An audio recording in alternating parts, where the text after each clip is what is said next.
Olá, pessoal. Espero que todos e todas estejam bem. Aqui é o professor Eric Barioni. É um prazer receber vocês aqui nesse primeiro vídeo de 2024 do Centro de Desenvolvimento Biomédico para o Ensino, CDBE, que é uma iniciativa da Associação Paulista de Biomedicina e do Conselho de Biomedicina, do Conselho Regional de Biomedicina da primeira região.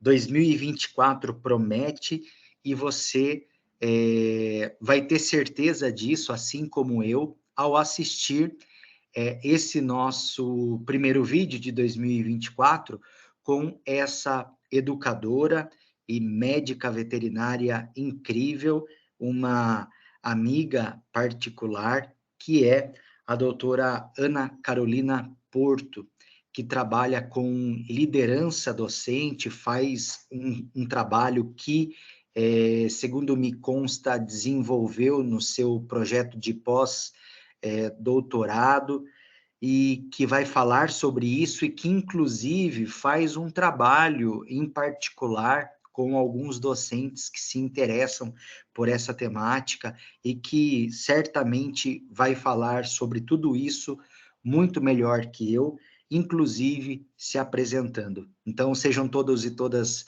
bem-vindas. Se você curte esse conteúdo, compartilhe esse vídeo com o seu grupo de professores, de coordenadores de curso. Se você é estudante e se interessa pela área acadêmica da docência, curte esse nosso vídeo, que é muito importante, se inscreve no canal, para que a gente possa crescer, para que o canal possa crescer e para que a gente possa chegar a outras pessoas interessadas nessa temática de educação superior para os cursos da saúde, em particular para os cursos da biomedicina. A professora Ana Carolina Porto já está aqui com a gente. Professora, muito obrigado por estar aqui, por aceitar participar desse nosso primeiro vídeo de 2024. Passo a palavra para você. Oi, pessoal. Oi, professor Eric, tudo bem? É um prazer para mim estar aqui, uma honra abrir esse ano que, como você mesmo falou, promete, né? E é um prazer poder falar para vocês que tanto se interessam pela área da docente, para esses profissionais que eu tanto admiro, profissionais da saúde, profissionais biomédicos, que já são docentes, né? E que se interessam por essa área, por esse caminho que é tão lindo, mas com tantos desafios. Espero que a nossa conversa hoje possa agregar um pouco para vocês e abrir novos olhares, né? Assim como tem sido para mim praticar tudo aquilo que eu venho pregando. Eu já posso compartilhar minha apresentação? Pode compartilhar, professora. Então, vamos lá. Beleza. Eu vou fechar a minha câmera só para não te atrapalhar e para você poder ficar visível aí com a apresentação e também com a sua imagem, tá bom? Para não cortar para mim também. Tá bom, você só me fala se está aparecendo aí. Está, perfeito. Vamos ver se ela vem para o modo de apresentação. Foi? Foi, perfeito. Vou fechar minha câmera aqui. Tá bom. Bom, pessoal, então o convite foi aceito de muito bom grado. Eu acho que é uma temática talvez nova para muitos de vocês, talvez não tão nova. Eu venho conversando dela com alguns docentes e alguns futuros docentes e tenho percebido diferentes percepções sobre o tema. Professor Eric, se tiver alguma dúvida, quiser me interromper, eu acho que a gente pode fazer de uma maneira mais conversada, né? Que tem sido assim, né? Os vídeos do canal que sempre são muito interessantes, tá? Então, qualquer momento Aqui, pode me interromper. combinado. Tá bom? Então, convido vocês a entrar numa reflexão. Eu acho que não existe profissão docente sem reflexão, essa é a base de toda a nossa prática, e é por isso que eu começo com essa provocação, para que todos iniciem uma jornada de reflexão e que continue por quanto tempo quiser, né? Porque como o vídeo fica disponível, eu acho que vale a pena dar uma voltada todas as vezes que vocês julgarem necessário, tá bom? Então, antes de me apresentar, eu só queria continuar a minha provocação, né? E sugerir que vocês pensassem, né? O porquê não pensar sobre liderança e docência. A gente percebe que a gente tem sido engolido por nossos afazeres, né? São muitos compromissos pessoais e profissionais, além do que a gente vive, aqueles que já estão na docência ou aqueles que estão ingressando na docência, vem de muitos hábitos, né, que são recorrentes na educação e que, diferente de várias áreas, continuam sendo sempre hábitos e muito provavelmente porque muitas pessoas têm medo de mudar ou não sabem como. Então, essa reflexão é um convite para que vocês possam pensar se a mudança é necessária e se julgarem, né, que vocês não estão sozinhos, que apesar de parecer que o aquário está vazio, ele não está.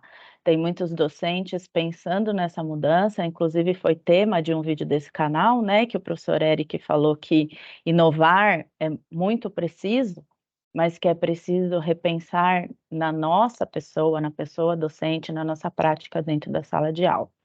E aí eu falo para vocês que, como eu já venho praticando e profetizando, né, isso que eu vou falar para vocês aqui, algumas pessoas que têm participado comigo falam que sim, que entender a liderança, né, exercer a liderança docente tem tornado a sua prática mais leve e feliz. E existem vários depoimentos que depois, se vocês quiserem, eu compartilho ou falo onde vocês encontram, em que os professores que não tinham esse olhar e que passam a ter o olhar da liderança docente se sentem muito mais realizados dentro de sala de aula, não só pela quietude no seu coração, mas por perceber que o aprendizado tem sido muito mais efetivo, tá? Então vamos em frente. Eu não sei se vocês costumam pensar sobre a prática de vocês, ou se vocês vão na inércia daquilo que vocês já aprenderam como alunos, né? A gente costuma repetir aquilo que a gente enxerga em docentes que a gente muito admira, e aqui não é nenhum julgamento a ninguém, eu me incluo nisso. Eu me descobri docente dentro de uma aula de imunologia, né? Vou falar para vocês daqui a pouco que eu sou apaixonada pela imunologia e que, diferente do que a maioria, eu enxerguei num docente que para mim não era aquilo que eu acreditava ser uma possibilidade de fazer diferente. Então, pensar sobre a nossa prática, eu acho que é exercício diário sobre ser professor. Então, se vocês quiserem refletir agora e várias vezes, fiquem à vontade, tá?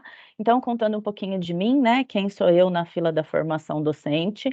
Como o professor Eric já falou, eu sou médica veterinária, apaixonada por grandes animais e atuante no campo com grandes animais, trabalho com reprodução, principalmente, reprodução de bovinos e equinos, mas também trabalho com neonatologia, com potros e hoje com ozonioterapia dentro da medicina veterinária, né? Muitas vezes meu trânsito, eu me deparo com carro de bois, né? Ao invés de me deparar com carros, ônibus, graças a Deus, e eu me sinto grata por isso todos os dias.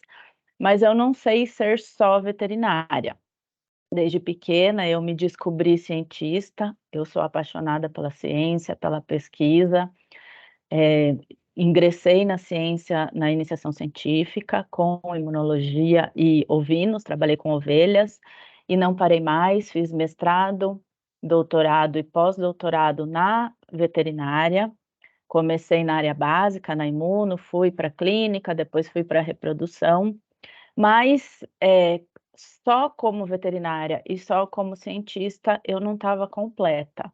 Foi numa palestra que eu fui dar na França e fui apresentar o meu doutorado, na verdade, que eu achei que estava faltando algo, e foi aí que eu resolvi, que eu achei, hein, que eu estava pronta para ser docente.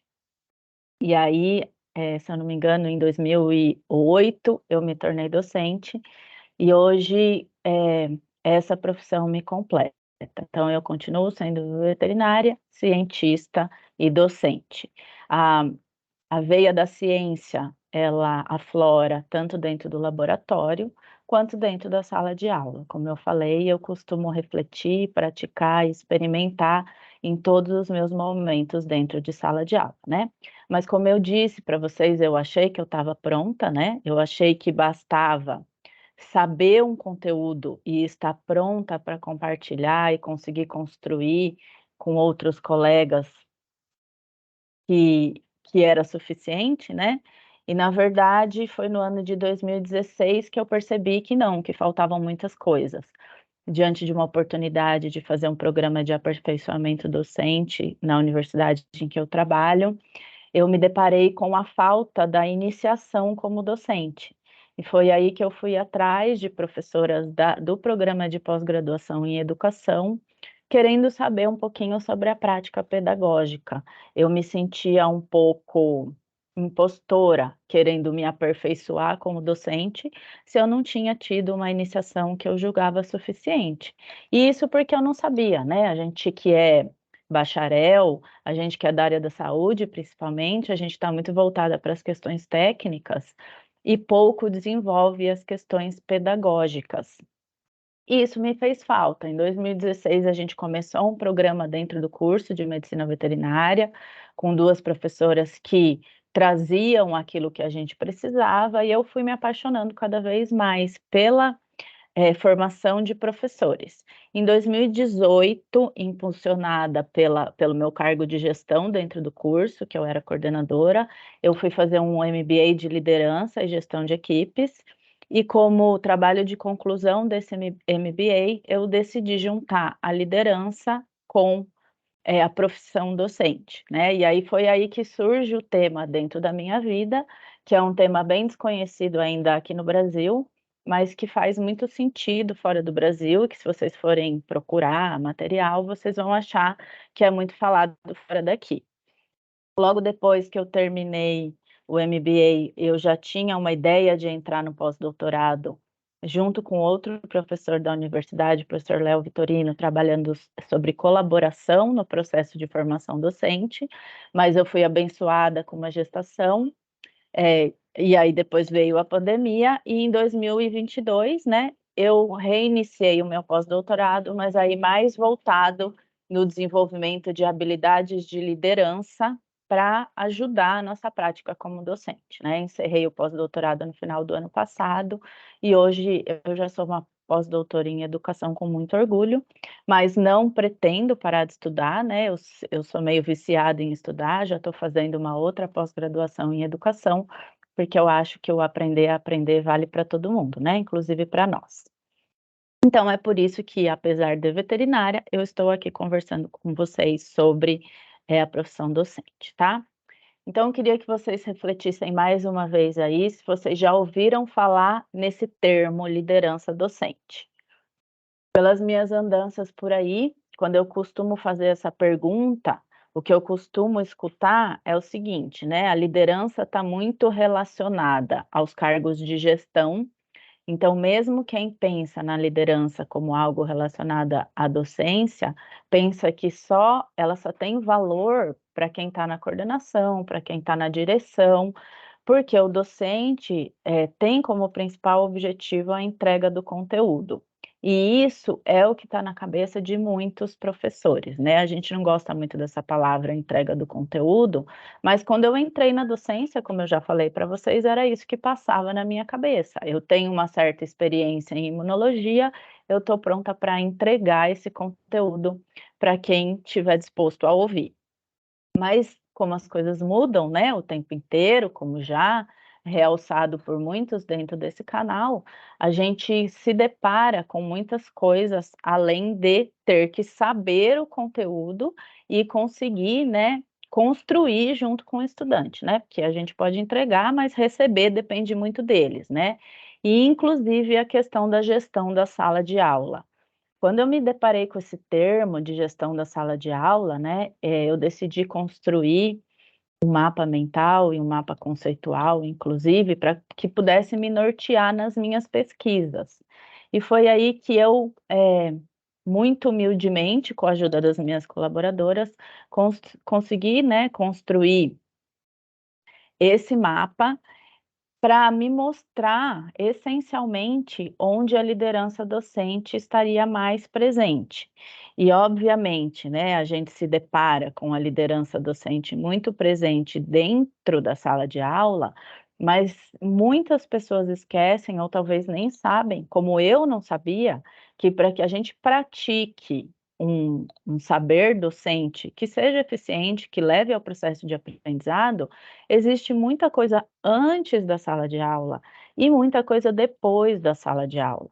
E assim, né, é feito a nossa vida, o nosso processo, com planejamento, com definição de objetivos, com definição de sequências didáticas, para que possam fazer sentido dentro da sala de aula e que tudo isso que a gente aplicou dentro da sala de aula, a gente consiga avaliar o aprendizado do aluno, bem como o nosso fazer docente. E além de tudo isso, né, que compete à gestão da sala de aula, à liderança docente, a gente ainda tem, né, como mencionado pelo professor Elick lá naquele vídeo, a gente se depara com alunos que muitas vezes não estão muito interessados, ou alunos que preferem fazer outra coisa, porque hoje o conteúdo é disponível de uma maneira absurda, né? É muita informação, aliás, de uma maneira que a gente nem consegue processar, e a gente costuma responsabilizar os estudantes e os novos tempos por isso. Mas eu chamo a atenção de vocês aqui que é preciso a gente praticar a autorresponsabilização. Sim, a gente tem alunos desinteressados, a gente tem, mas como trazer o interesse do aluno para nós? Já que ele está lá, né, principalmente nós no ensino superior, eu costumo falar para eles que eles escolheram estar lá. Diferente do ensino médio, da educação básica, o ensino superior somos nós que escolhemos. Então, por que que a gente não consegue despertar o interesse nesses alunos? Por que que eles estão interessados em outra coisa? Então, a prática da autorresponsabilização é uma característica do líder, que inclusive dentro da liderança nas empresas tem o nome de accountability, em que cada membro daquela equipe se responsabiliza pelo erro ou pelo fracasso, né, daquela tarefa, e não sempre jogando a culpa em cima do outro. Quando eu comecei a olhar para esses pontos que o líder praticava, foi aí que nasceu essa ideia de estudar esse tema, né? Eu fiquei pensando, como esses líderes conseguem, né? E os líderes que são líderes mesmo, né? Não que são apenas chefes, conseguem conduzir, além de muitas coisas, a sua equipe ao autoaprendizado. Quais são os conhecimentos, as habilidades e a atitude que um líder tem para que ele seja competente na arte de desenvolver pessoas, na arte de conseguir executar tarefas muito bem e também de desenvolver pessoas, né? Que esse é o principal papel de um líder. E apesar de algumas pessoas que são mais, não digo antigas, né, mas que são mais sedimentadas na educação, não gostar muito desse termo, falar que a gente mistura termo da educação corporativa com a educação formal, não tem como, no meu olhar, não tem como a gente fugir disso nos dias de hoje. E foi isso que eu fui atrás, buscar o que eles têm, quais são as características, o que eles treinam, né? Porque a habilidade é sempre treinada, quais são as suas atitudes para que eles consigam ter pessoas comprometidas naquela tarefa. E isso desde aquele pessoal que trabalha na limpeza, por exemplo, de um hospital, até o grande cirurgião, todos desenvolvendo uma tarefa de uma maneira exemplar e sempre focado no resultado e sabendo do seu papel, tá? Então eu fui atrás dessas características para saber como eu poderia trabalhar isso com os docentes para que eles fossem mais felizes na sua prática e também como eles tivessem, nós, né, me incluo, como conseguir um resultado mais efetivo, que é traduzido em aprendizado do estudante.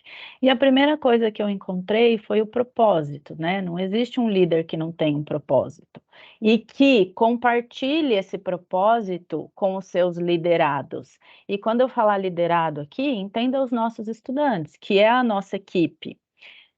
Como eu acabei de falar, se você tem um grande líder num hospital, desde o funcionário que trabalha na limpeza, vai saber que ele é tão importante para o sucesso de uma cirurgia quanto o cirurgião, porque se ele não fizer o serviço dele de maneira adequada, muito provavelmente a gente pode ter um micro-organismo ali que, apesar do sucesso da cirurgia, leve o resultado daquele procedimento para um outro lado. Então, o propósito tem que existir. Reflita qual é o seu propósito como docente e pense em deixar claro isso para os estudantes, né, para os seus liderados, para que eles consigam perceber o quão importante é aquele momento dentro de sala de aula.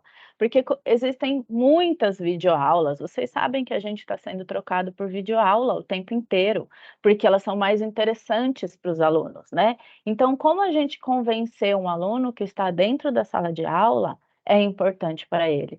Partindo do princípio que a gente compartilha o nosso propósito, que muitas vezes é o mesmo do estudante, isso começa a ficar mais fácil.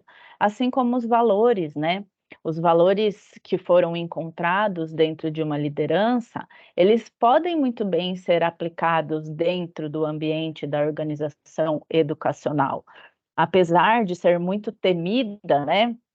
A educação em valores, já não tem mais como a gente fugir disso.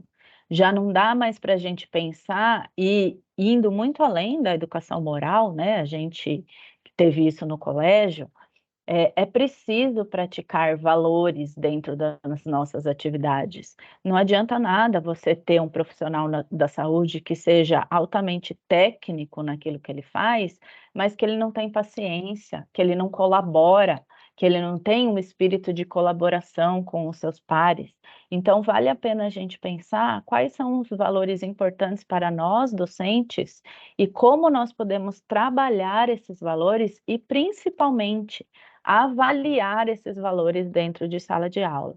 Então, aqui eu coloco uma sugestão de alguns valores e que, né, a gente pode até traduzir como virtudes, como estão aplicados, que nós devemos pensar na hora de formar o nosso eu docente. E eu digo para vocês, né, gente, como a gente pode querer ensinar valores ou trabalhar valores se a gente não pratica aqueles valores? Como a gente pode cobrar um aluno que ele entregue uma atividade no prazo se a gente promete entregar alguma coisa no prazo e não entrega? Então, é preciso que a gente reveja se a gente está realmente inspirando os nossos estudantes. Será que aquilo que a gente está falando para eles fazerem, eles fazem? Será que eu consigo fazer isso? Vale a pena até rever o nosso papel como docente, né? Será que a gente consegue guiar aquele estudante num caminho que a gente acha que é certo, se a gente não consegue entrar nesse caminho? Por isso é interessante a gente se voltar, né, para a origem da palavra, tá? E não só ficar ligando ela ao ambiente organizacional e ao resultado como desempenho, vendo que o nosso aprendizado é sempre, o nosso resultado é sempre o aprendizado do estudante e o crescimento do estudante.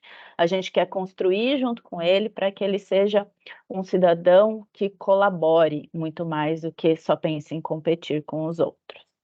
Além disso, né, além de ter um propósito, além de ter valores e praticar valores, o líder ele compreende o processo. E compreender o processo não é só, no nosso caso, saber o nosso assunto de expertise. Eu dou aula de imunologia, eu ministro aula de imunologia, imunologia é uma grande paixão. Mas não adianta só saber imunologia. E foi isso que eu percebi naquela minha primeira professora lá do ensino superior, que como uma disciplina que era tão sensacional, não conseguia conquistar os alunos. E eu vejo isso ainda hoje. As pessoas entram numa disciplina de imunologia, assim como várias outras básicas, né, da área básica, morrendo de medo. Talvez por quê? Porque nós não compreendemos o processo. A gente sabe muito sobre aquela nossa área de interesse, mas a gente sabe pouco sobre a prática educativa. A gente estudou pouco sobre isso, né? Porque no nosso esquema de formação de professor no Brasil, e principalmente de professor da educação superior, a gente não pratica isso. A gente não sabe o que é um planejamento, desde o planejamento de um plano de aula, de um plano de ensino, a gente não sabe as diferenças dos conteúdos, o que são conteúdos conceituais, o que são conteúdos atitudinais, como trabalhar esses conteúdos, como avaliar esses conteúdos. Tudo isso está disponível, basta a gente querer compreender o processo. E um líder precisa compreender o processo. Se ele não compreender, ele vai ser substituído. E a gente precisa pensar no resultado do nosso estudante. Ah, eu amo imunologia, eu sei muito imunologia, mas como eu consigo que os meus estudantes se interessem por imunologia, comecem a enxergar nessa disciplina uma importância fundamental para o profissional médico e respeitar essa disciplina como muito importante, não só para a sua vida pessoal, mas para a sua vida profissional. A gente consegue achar as respostas. E, gente, pasmem, nas minhas oficinas, uma das coisas que eu mais tenho percebido é que os docentes não entendem sobre o processo ensino-aprendizagem. Além de não entender, eles não acompanham as evoluções, né, que acontecem, sendo que os nossos estudantes, na verdade, a gente tem mudança o tempo inteiro, a gente muda o tempo inteiro, né? Como é que a gente pode continuar fazendo sempre a mesma coisa? Então, uma outra habilidade é compreender o processo. Além disso, todo líder conhece o seu liderado. Não tem como a gente querer guiar pessoas que a gente não conhece. Então, é preciso se envolver a ponto de conhecer o seu liderado e, assim, conseguir ajudá-lo a construir o seu aprendizado.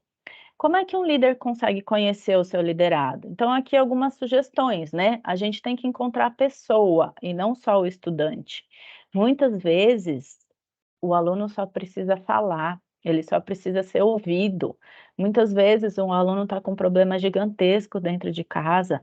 Eu não consigo jamais me esquecer que a minha melhor aluna era uma aluna que ia para a feira, ela era feirante, ela trabalhava até as 3 horas, ela ia às 3 horas da manhã, montava a feira para os pais dela, depois ia para a aula e estava lá super sorridente.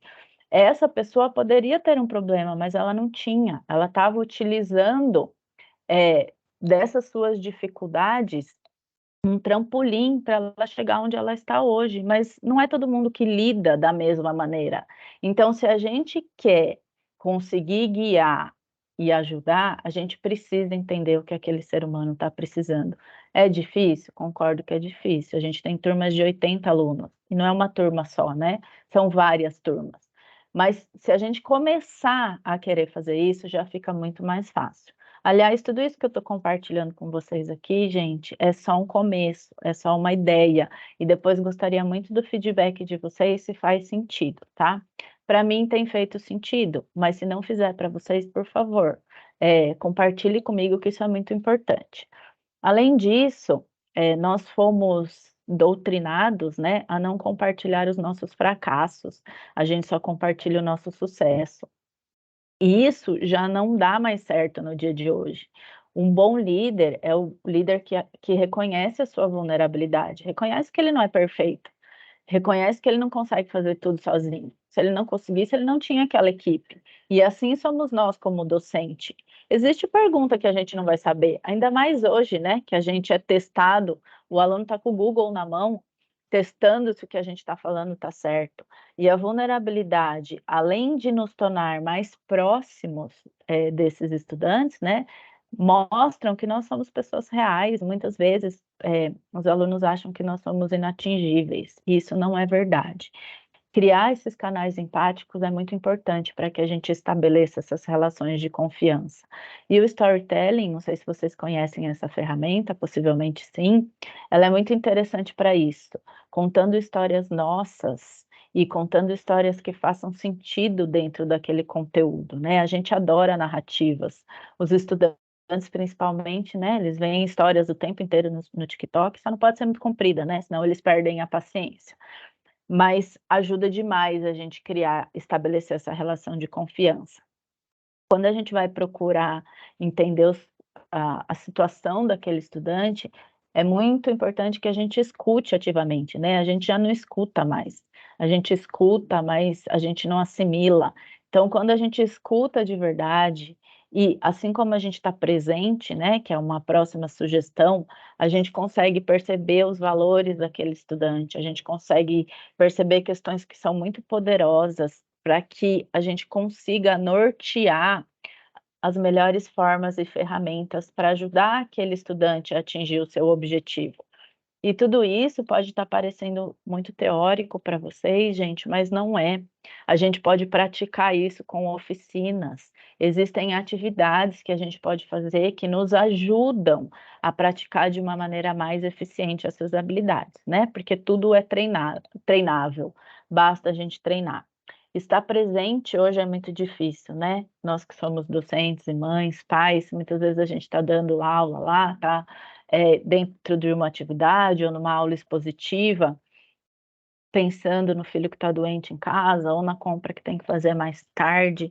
Então, é importante que a gente consiga se desconectar do restante enquanto a gente está construindo junto com os estudantes. Isso é muito importante e isso está muito presente nas falas dos grandes líderes, tá? Então, além disso, né, nós já falamos do propósito, dos valores, do estabelecimento de relação de confiança. Uma outra característica que os líderes têm é a comunicação. Eles conseguem se comunicar de uma maneira muito efetiva com os seus liderados. E a gente não aprende a se comunicar, né? A comunicação é algo que vem sido bastante falado, bastante tocado nos últimos tempos, mas a gente precisa pensar que a comunicação não é só a comunicação falada, a comunicação verbal, mas aquilo que a gente constrói para os estudantes para despertar o seu interesse. Então, toda vez que a gente vai definir uma atividade, será que a gente está conseguindo definir aquela atividade? Será que a gente consegue fazer boas perguntas? Fazer boas perguntas é igual conquistar o nosso estudante para ele se engajar naquela atividade. A gente precisa pensar que as nossas atividades, elas não podem ser muito desafiadoras para não gerar ansiedade nos estudantes e nem muito fáceis, né, para não gerar tédio nos estudantes. Algo muito falado na liderança organizacional é a gente atingir o flow, o fluxo, que é aquele estado em que a gente está trabalhando sem ver o tempo passar, porque a gente está fazendo uma atividade que nos desafia, mas que não me deixa ansioso, porque não é muito difícil, e óbvio, tem que estar baseado em conhecimentos prévios, e que também não é algo que eu já fiz muitas vezes e que desperta o meu tédio, que vai mudar o meu foco, que vai fazer com que eu vá para uma outra atividade. Para nós, né, gente, nós docentes, saber criar e comunicar desafios é saber criar situações complexas, situações problemas e perguntas significativas, né? E eu trago aqui um parênteses, né? Um pouquinho mais direcionado para os docentes aqui, porque isso é que me perguntam sempre. O que eu preciso para criar uma boa situação-problema? E comunicar essa boa situação-problema. Então, você precisa de técnica e criatividade. Sem uma dessas coisas, fica impossível você criar algo que vai engajar e conquistar o seu aluno. Dentro da técnica, a gente pode pensar em propor uma situação o mais real possível e que seja relevante para a prática futura, independente da profissão que a gente esteja trabalhando. E, óbvio, adaptado aos conhecimentos do estudante, como eu acabei de falar, não pode nem ser muito fácil e nem tudo difícil. E aquela proposta, ela tem que conduzir a uma resolução, não pode ser uma atividade que fica sem resolução. Para que serviu essa atividade? Ou aonde eu queria chegar com isso? É comum que a gente enxergue isso, e a gente tem que ter clareza nessa comunicação. Se a gente tiver clareza, se baseando, né, nos objetivos educacionais que a gente quer atingir, fica muito mais fácil de construir essa situação. Mas, como eu falei, ter só técnica não é suficiente. A gente precisa também de criatividade. E como a gente escuta muito por aí, né, gente? Ah, criatividade é dom. E na verdade não é. Criatividade é mais uma coisa que a gente treina. E é preciso ter criatividade. Não só porque com a criatividade a gente conecta o estudante com a situação, como também a gente estimula a criatividade. A gente ouve tanto falar de inovação, sendo que a gente não deixa o estudante inovar, né? A gente fica sempre pensando em gabaritos, em respostas prontas e que sejam exatamente iguais para todos os estudantes. Como é que eles conseguem ser pessoas criativas e inovadoras se a gente só sugere atividade com gabaritos prontos, né? Então, treinar e imaginar é importantíssimo para a criatividade. Ah, como eu treino, Cá? Você tem que aumentar o seu repertório. E como você aumenta o seu repertório? Você tem que conhecer o seu estudante. Não adianta você querer falar sobre coisas de 10 anos atrás que ele não vai saber. Vou dar um exemplo aqui para vocês. Outro dia eu fui dar uma aula de controle e prevenção de dengue, e eu não sei quem daqui que vai me assistir que tem mais de 40 anos. Na nossa época tinha o show da Xuxa, a Xuxa descia da sua nave, tinha o dengue e o praga. Tinha um boneco, uma pessoa vestida de boneco da dengue e uma de boneco do praga. E eu falei isso em sala de aula, somente uma estudante sabia. E a minha piada ou a minha tentativa de fazer um humor serviu para ela, porque os outros olharam para minha cara e falaram, tipo, o que você está falando, Cá? Então é preciso a gente conhecer o que ele gosta, é preciso a gente entender o que vai conquistar os nossos alunos. E é preciso também que a gente leia coisas diferentes, que a gente saia um pouquinho do nosso quadrado, né? Por exemplo, se você dá aula de fisiologia, por exemplo, vai ler um livro sobre cabeleireiro ou sobre pesca.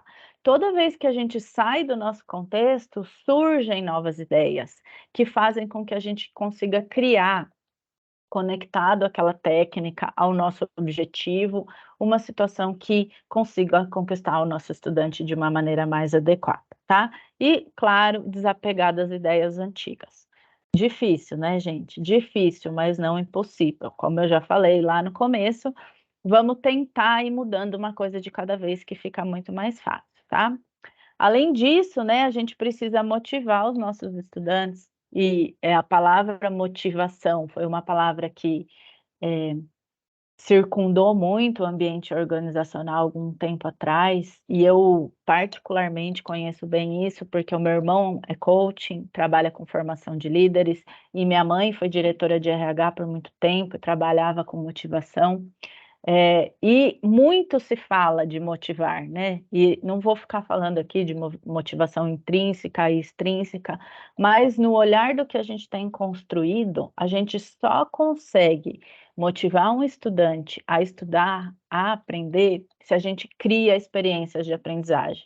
A gente precisa criar aqueles momentos em que eles não esqueçam, em que eles conectem com conhecimentos prévios e consigam construir por si próprio, tijolinho por tijolinho, sem ser decorar um conteúdo somente para a prova. Toda vez que a gente pensa em criar experiência de aprendizagem, o que vem na cabeça, gente? Metodologias ativas, né? Óbvio, as metodologias ativas são sensacionais, mas elas só servem se a gente tiver tudo aquilo que eu já falei até agora. Se a gente tiver conhecimento da prática pedagógica, se a gente conhecer o nosso estudante, se a gente conhecer o objetivo que a gente quer chegar com aquele tema, se a gente conseguir propor uma situação, um problema adequada, tudo isso vem antes da gente decidir qual a metodologia ativa a gente vai aplicar. Elas são muito válidas, mas sozinhas não fazem milagre. E muito pelo contrário, né? Vocês sabem que elas despertam até um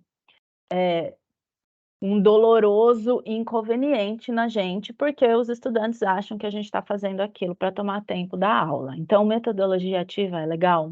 Muito legal, mas ela precisa de uma bagagem muito grande do professor.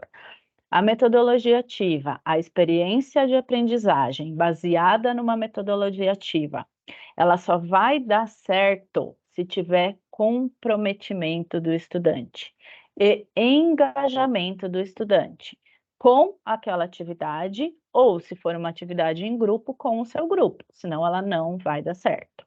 Aliás, nenhuma estratégia funciona se a gente não conseguir conquistar o estudante. Por isso, eu trago aqui o círculo dourado no alinhamento das expectativas, que é muito interessante para nos direcionar na hora de montar uma atividade e também direcionar o estudante quando a gente for propor essa atividade.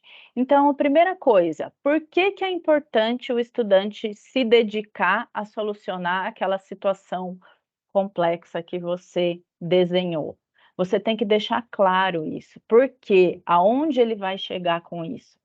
Senão, ele não vai se engajar, senão ele vai perder o foco e vai para o celular, senão ele vai virar para o lado e vai conversar com o colega sobre o que ele fez ontem ou o que ele vai fazer amanhã. Então, mostrar claramente, ter clareza, não deixar subentendido.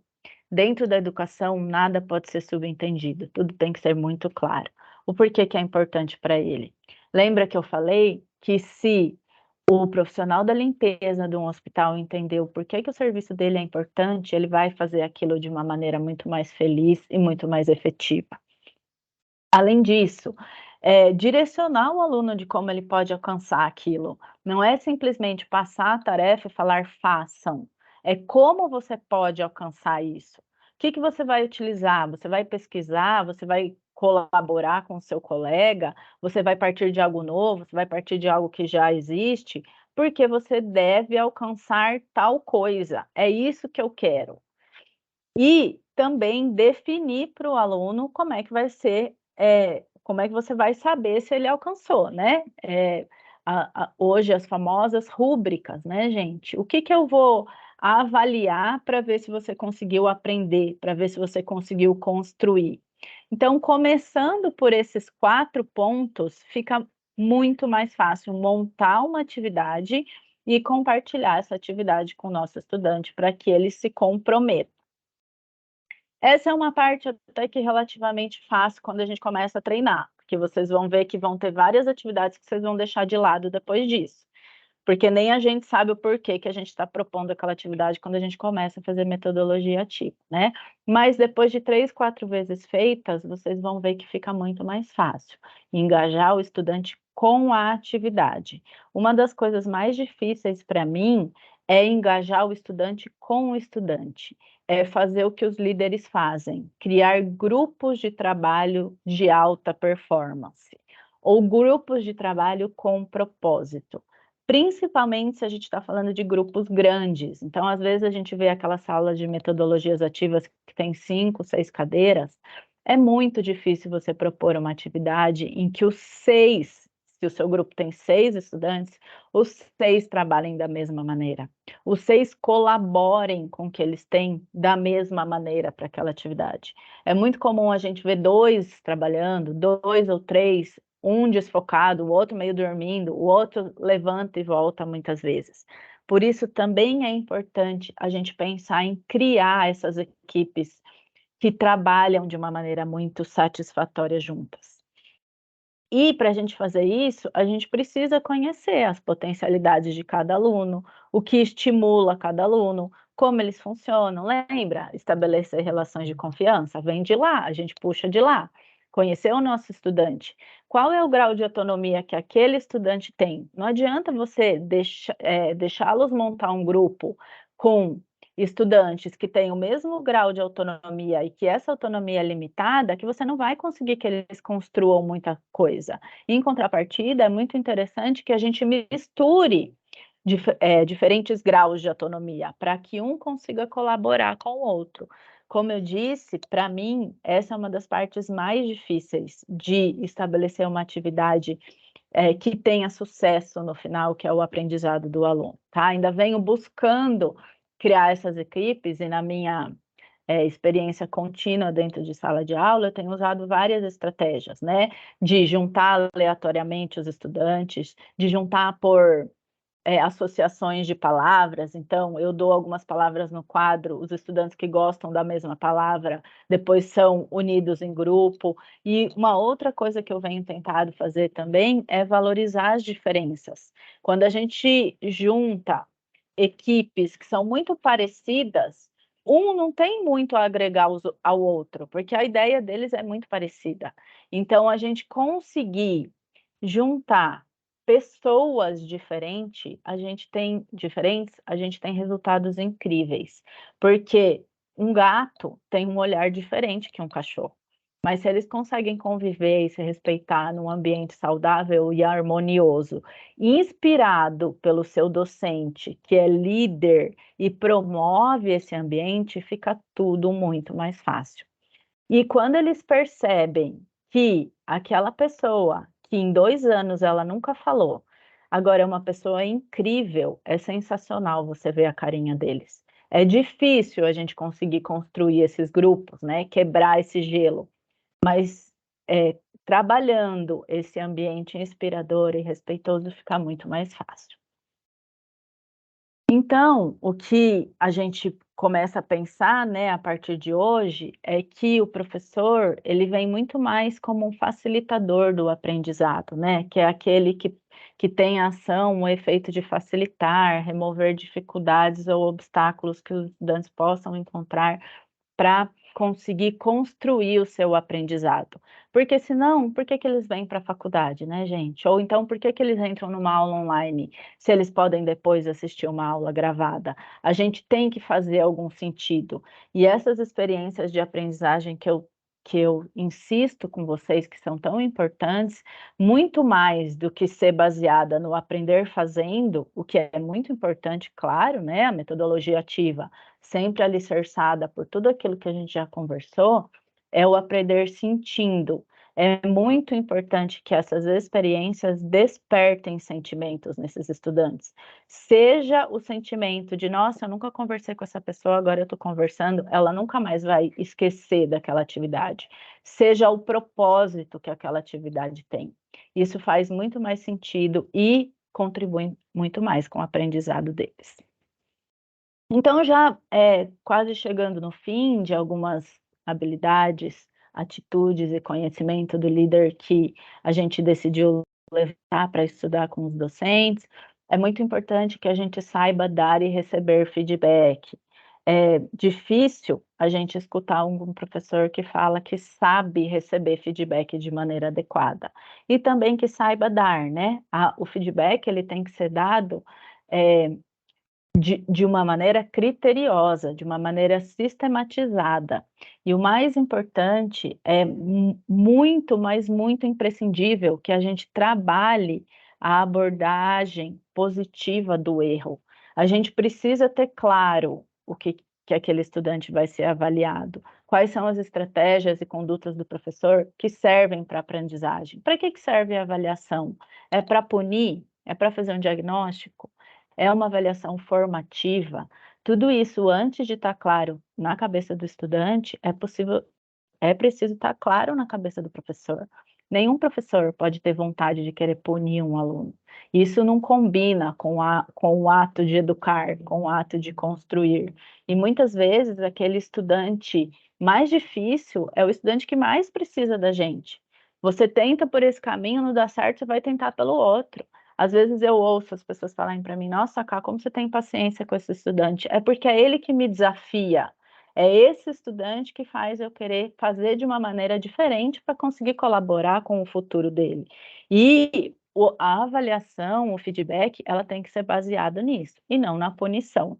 E, inclusive, o nosso feedback. A gente tem que fazer uma autoavaliação e a gente tem que pedir para os estudantes fazerem uma avaliação, para a gente ver se a gente, pelo menos, tentou, né, de uma maneira efetiva ou acertou no caminho com aquela turma.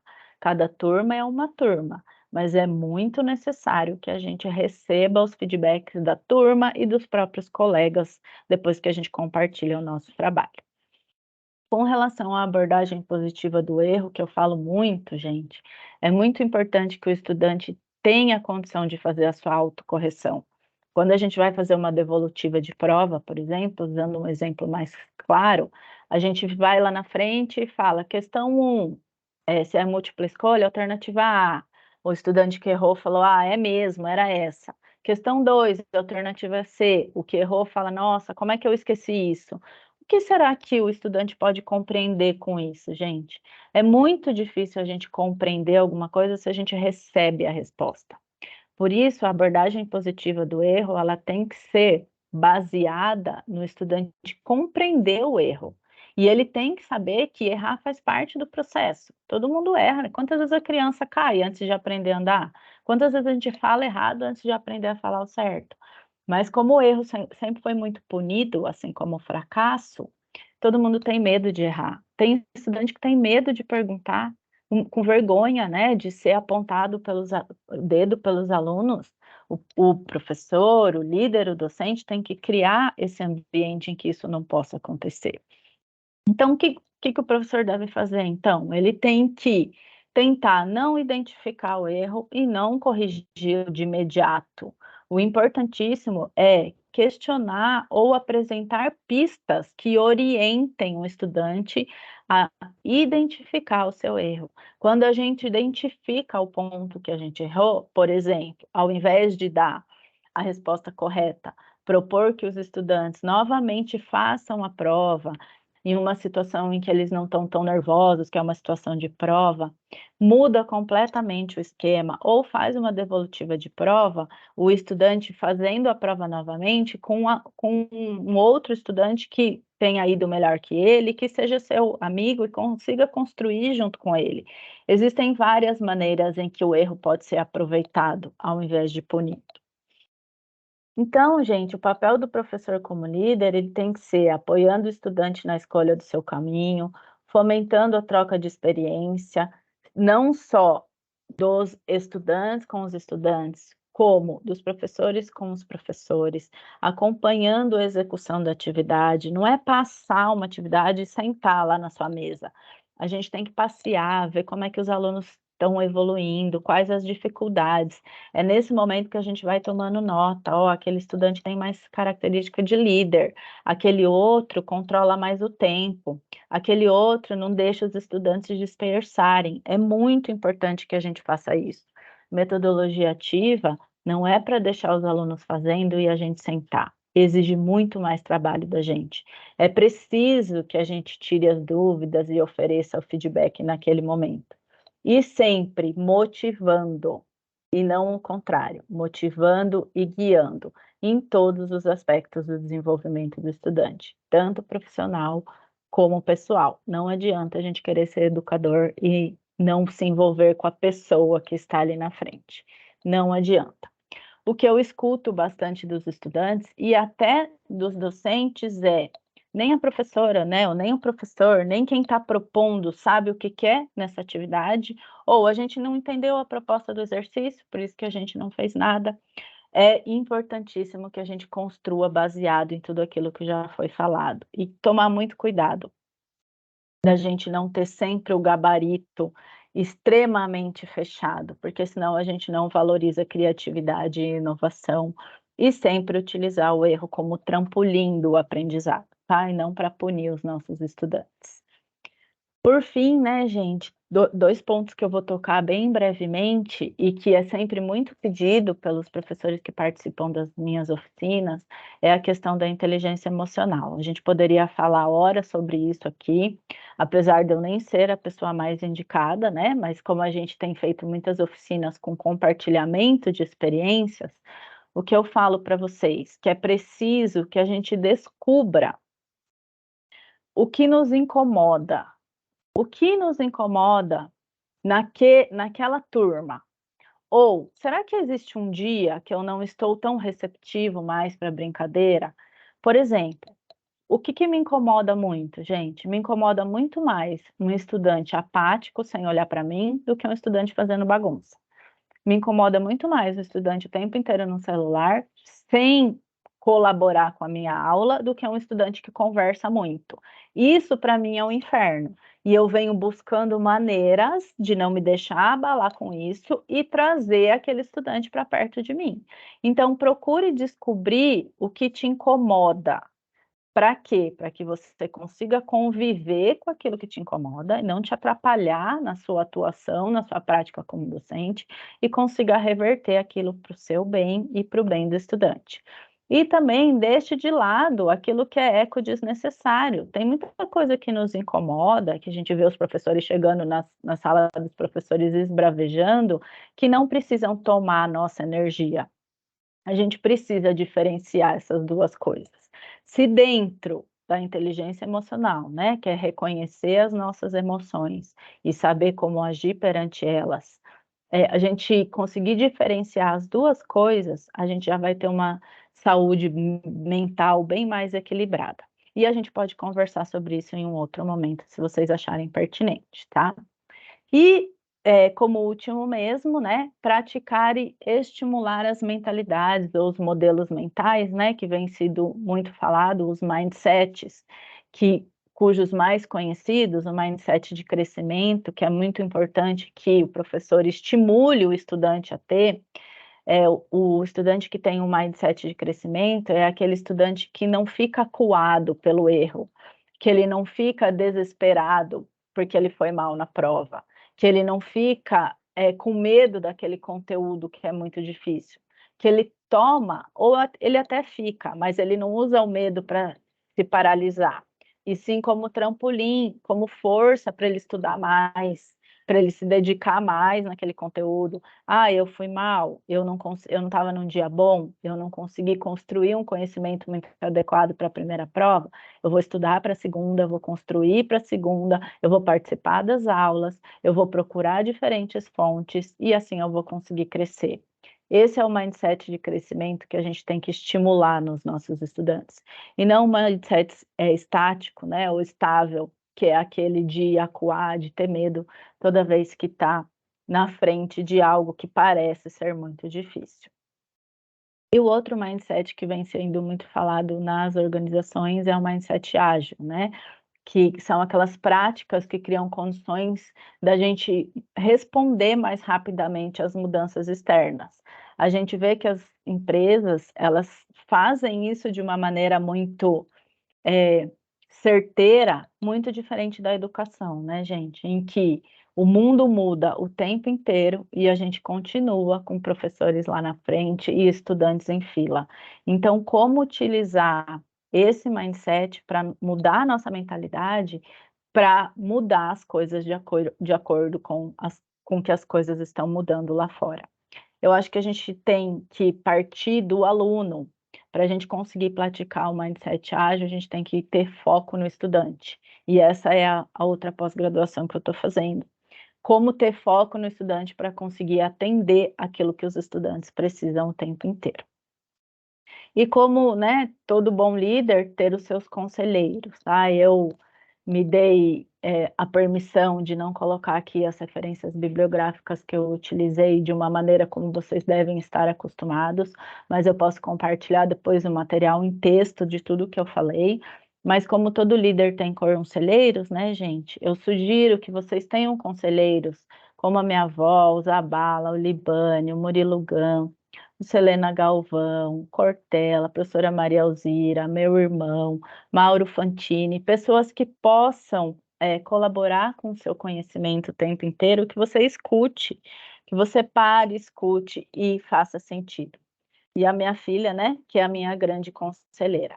Então, se vocês acharam que fizeram sentido e quiserem ser mais um a entrar na liderança docente, será um prazer conversar mais um pouquinho com vocês, tá, gente? Então, essas são o meu e-mail, as minhas redes sociais, e agradeço novamente o convite por estar aqui. Vocês devem ter percebido que eu sou uma grande entusiasta na formação de professores e principalmente na formação de pessoas, tá? Então, o que precisarem, pode contar comigo. Muito obrigada, Eric. Muito obrigada, pessoal. Carol, obrigado. Excelente apresentação, conteúdo incrível e tenho certeza que você vai ser, assim como nós também queremos nos tornar bons conselheiros.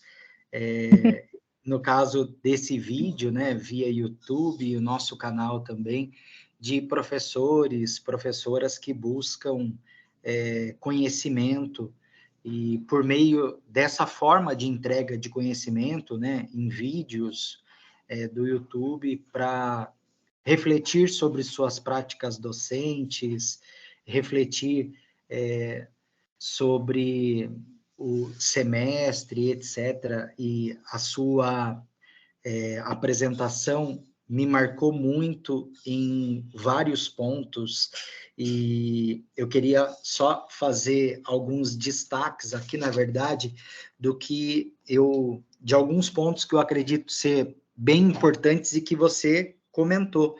Essa terceirização de responsabilidades que muitas vezes os professores acabam fazendo, colocando que a dificuldade é diretamente relacionada à formação dos estudantes, quando nós, professores, também fomos formados, óbvio que em diferentes momentos, mas da mesma forma, com as mesmas deficiências, e carregamos isso também, né? Uhum. E isso faz com que a gente fique engessado e não saia da zona de conforto, da nossa zona de segurança, tentando buscar formas de fazer diferente. E para além disso, né, que você falou do inferno, muitas vezes, né, e isso é comum comigo, com você, com as pessoas que nos acompanham aqui, a gente trabalha com várias salas de aula, e é óbvio que as salas de aula se comportam, as turmas nas salas de aula se comportam de maneira diferente, muitas vezes um método que você emprega funciona bem numa turma, numa mesma unidade curricular, no mesmo componente de disciplina, mas na outra não funciona. Mas, para além disso, muitas vezes, tem turmas que você sente um clima muito favorável, uma sensação muito favorável. Você entra para trabalhar e aquele flow que você destacou se instala de maneira muito mais fácil. Em outras turmas, você sai e se sente sugado, sem energia, não consegue trabalhar. Isso é extremamente frequente. Mas o que acontece é a nossa cultura enraizada faz com que a gente atribua a isso, óbvio que respeitando a crença de cada um e tudo mais, há um movimento energético que se instala ali, que suga a nossa energia, sem pensar que essa sensação ruim, ela tem origem, na verdade, na gente mesmo, porque ali a gente encontra elementos que nos remetem a coisas que já vivemos, a experiências que já passamos e que não foram positivas e que nos fazem se sentir mal, não se sentir bem, e aquilo de fato suga a nossa energia, mas não é a responsabilidade do outro, é a forma como a gente interage, reage com aquilo. Então, quando você diz que a educação, a prática da educação, a docência, envolve uma reflexão frequente, e sem essa reflexão isso não existe, é para além dos conteúdos Com certeza. técnicos, mas com relação a isso também, né? A como a gente se comporta dentro de sala de aula, porque isso vai afetar totalmente o nosso processo de liderança, porque, como você bem colocou, né? E se eu entendi bem, não adianta você querer impor uma liderança, porque isso seria aquilo que você falou no início da sua apresentação, o comportamento de um chefe, não de um líder. E o comportamento de um líder é algo natural, é um flow, é algo que está junto com o professor. E daí vem o outro ponto antes de eu passar para você. Não adianta simplesmente o professor querer se comportar como um líder se ele não trabalha pelo exemplo, que você bem colocou, se ele não está ligado às questões sociais. E isso tudo exige que o professor, como você também colocou, busque por conteúdos que não sejam simplesmente os seus, para que tenha uma ampliação do seu olhar, né? Então, busque por compreender essas questões sociais, busque uma comunicação clara, uma comunicação não violenta, inclusiva, busque mostrar as suas fragilidades, as suas fraquezas, ser claro, né? E ter, de fato, esse papel que você encerrou falando de facilitador, não de o detentor de todo o conhecimento, porque não está e foge a qualquer um que queira ser o detentor de todo o conhecimento ou ter tudo na mão e você está ali para ensinar como desenvolver. Então, eu acho que, de fato, é desafiador e muito importante esse papel de liderança dentro de sala de aula, complexo. Se você olhar pelos vários pontos, ele é extremamente complexo, mas como você disse, é aos poucos ir construindo esse processo, ir pensando esse processo. Na verdade, é tornar esse processo racional, porque na saúde a gente simplesmente, como você disse, se torna professor baseado na experiência de alguém que a gente viu e gostou ou não gostou, e essa é a nossa formação, e a gente vai se formando ao longo da atividade e não é preparado de fato para isso, né, Carol? É exatamente isso, assim, o start para trabalhar essas oficinas veio depois da pandemia, quando eu voltei para a sala de aula, e me deparei com essas turmas apáticas, com esse inferno que você tocou. Eu tinha 2 turmas do mesmo período, uma era sensacional e topava tudo que eu falava, e a outra olhava para minha cara e falava "bã", né. Aí eu falei: "Não, eu não vou deixar isso ser o meu inferno, eu vou usar o mindset de crescimento e vou me desafiar". E foi aí que eu mergulhei, justamente, nessas características de liderança que fazem com que o líder não abaixe a cabeça, e que ele respeite a diferença, sempre respeitei a diferença das 2 turmas, mas eu fui buscar outros caminhos, foi aí que, apesar de sempre ser muito próxima com o estudante, eu entendi da importância das relações de confiança verdadeiras, da vulnerabilidade, da escuta, e perguntei o que eles queriam. Vale muito a pena a gente perguntar, eles não precisam falar diretamente, mas como vocês querem trabalhar? Como vocês acham que vai ser mais efetivo com essa turma?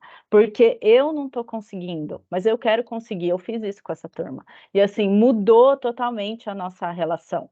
Então eu não deixei aquele inferno me deixar no mindset estático e falar: "Ah, não tem que dar aula naquela turma de novo", que é o que acontece, né. E aí, estudando tudo isso para poder construir as coisas do pós-doc e as oficinas, tudo vai fazendo sentido. E a gente vê que várias coisas a gente faz, a gente só tem o preconceito de usar esses termos organizacionais e que não deveria ter, porque um grande docente é um grande líder, né? A gente não tem como lembrar de um grande professor sem ser um grande líder. É que no passado, para ter um artigo científico, a gente tinha que ir na biblioteca da USP e pagar o Comune, né? Hoje não tem mais isso. A gente pagava para vir um artigo de fora, hoje o artigo está em qualquer lugar, então não tem como não seguir essas mudanças. Então eu fico feliz que você tenha achado que fez sentido, e eu acho que tem muito mais coisa que a gente pode aproveitar e a gente não pode se assustar e ficar que nem o peixinho que não quer pular de aquário. A gente É, tem que se e, arriscar. sim, e isso é extremamente complexo e assim, eu, eu já me vi muitas vezes com as minhas aulas extremamente influenciadas por conta dessas turmas mais apáticas, e certamente houve perda de qualidade, e por mais que eu tivesse essa consciência, e isso esbarra numa outra coisa que você trouxe, não relacionada a esses conselheiros, mas, assim, eu vou tentar extrapolar aqui um conceito de que o professor trabalha muito sozinho na solitude, mas a solitude é algo até positivo, não necessariamente ele está em sofrimento, ele trabalha sozinho, ele tem liberdade em sala de aula, mas muitos professores sofrem das consequências dessa solitude, é, como solidão, sem ter chances de trocar informações com os seus pares daquilo que dá certo, daquilo que não dá certo, e quando são convidados a fazer isso, já existe um mecanismo, um sistema que faz com que somente, como você colocou, as práticas positivas sejam compartilhadas, e mesmo as práticas positivas, quando compartilhadas, não são, de fato, apresentadas da maneira como deveriam ser, porque mesmo uma prática positiva está cheia de limitações, Uhum. de dificuldades, mas quando a gente fala, quando a gente apresenta algo, ela fica muito mais, isso fica muito mais bonito do que vivenciar isso, porque numa sala de aula, quando você vai aplicar uma metodologia ativa, experimentar uma metodologia ativa, ou muitas vezes está cheio de dificuldades, está cheio de pormenores ali, mas se a gente vai falar disso, a gente fala muito bem, a gente fala muito bonito, como se tivesse dado tudo muito certo e etc. E não compartilha os fracassos. E em sala de aula, né, no ensino, no semestre, a gente enfrenta muito essa questão da solitude, que é o exercício docente, né, que traz essa liberdade, o estar consigo mesmo, fazer, mas a solidão docente, que é, ainda que esteja num ambiente com pares, não há troca, não há, e não há troca por as próprias fragilidades docentes, que é o ego, que é a sensação, o medo de ser julgado, de não estar fazendo da maneira correta, já por essas fragilidades de formação que a gente tem enquanto educador em saúde, né? A sua percepção apareceu de uma maneira muito clara nas minhas oficinas. Parece que você leu o meu relatório do pós-doc. Ele está recheado com essas coisas, mas as considerações finais, elas vêm basicamente apontando isso que foi levantado por todos os docentes participantes das oficinas, que eles perceberam que o fracasso acontece não só com eles, que o fracasso pode e deve ser compartilhado, e que o ambiente seguro de compartilhamento fez com que todo mundo conseguisse falar, seja na forma de narrativa, seja na forma contando o que aconteceu, seja escutando e vivendo uma coisa que achou que não era um problema e viu como um problema. Então, com certeza, uma das principais conclusões do pós-doc foi essa. A gente precisa urgentemente ter um ambiente para essas trocas, que seja genuíno, que seja não seja obrigatório, né, que a pessoa vá se ela quer, mas que ela comece a participar e comece a colher os benefícios. Dentro das oficinas, eu tinha professores que estão na docência há 50 anos e professores há 1 ano, e a troca foi sensacional. Ambos falaram, ambos ouviram e ambos construíram.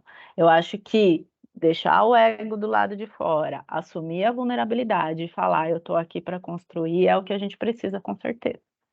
E muitas vezes, porque esse processo de educação, isso é uma coisa que eu venho pensando já há um tempo, Carol, por estar na gestão do curso ainda de biomedicina, etc., reunir professores de um mesmo período, de um mesmo semestre, de um mesmo módulo, para que, de maneira genuína, assim, troquem. Isso a gente não colocou em prática, mas é algo que eu tenho pensado. Esse semestre a gente teve problemas, por exemplo, semestre passado, com uma turma que se comportava muito mal com vários professores, e muitas vezes esse processo de, de acerto de rota, de educação, de engajamento, como os professores estão também sofrendo com as questões mentais, ele precisa ser feito de maneira coletiva. Então, esse espaço de troca, ele pode ser muito benéfico, não só para a saúde mental desses professores, né, para que eles se sintam acolhidos, para que eles possam trocar experiências, mas para que ações coletivas com relação àquela turma ou outra sejam organizadas para conseguir melhorar o aprendizado dos estudantes. Não é uma questão de punição, todo mundo já sabe como que a turma se comporta. Não, é para melhorar o aprendizado dos estudantes. Então, a reflexão deve ser outra, né? Mas com E, certeza, desculpa te cortar, muitas imagina, vezes, quando se compartilha que está tendo esse problema, o professor já entra esperando isso.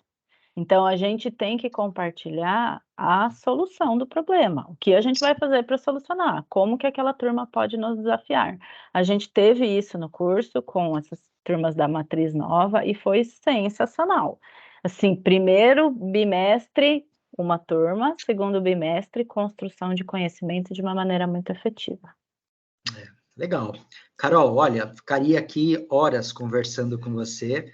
Obrigado pelo seu deslocamento para fazer essa apresentação.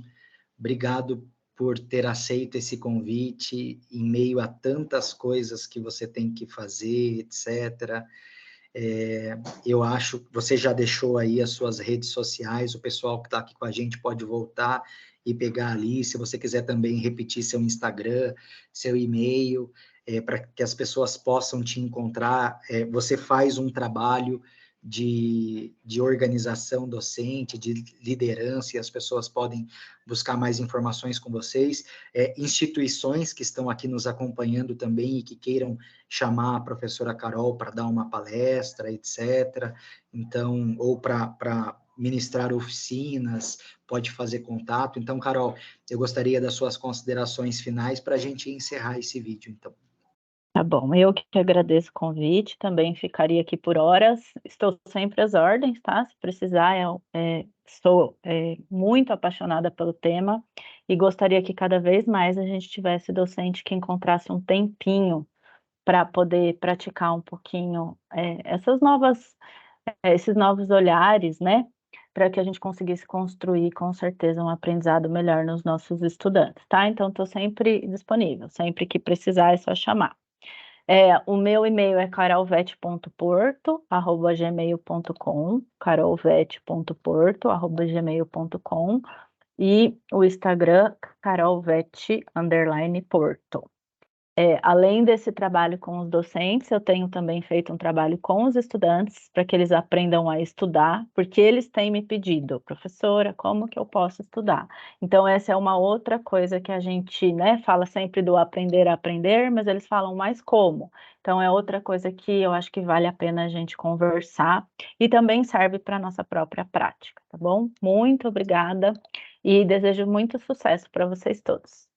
Legal. Obrigado, Carol. Feliz 2024. Feliz 2024 para vocês que nos assistem. Não esqueça de curtir, de se inscrever no canal, curtir o vídeo, se inscrever no canal e compartilhar esse conteúdo. Até o próximo vídeo do Centro de Desenvolvimento Biomédico para o Ensino. Tchau. Beijo.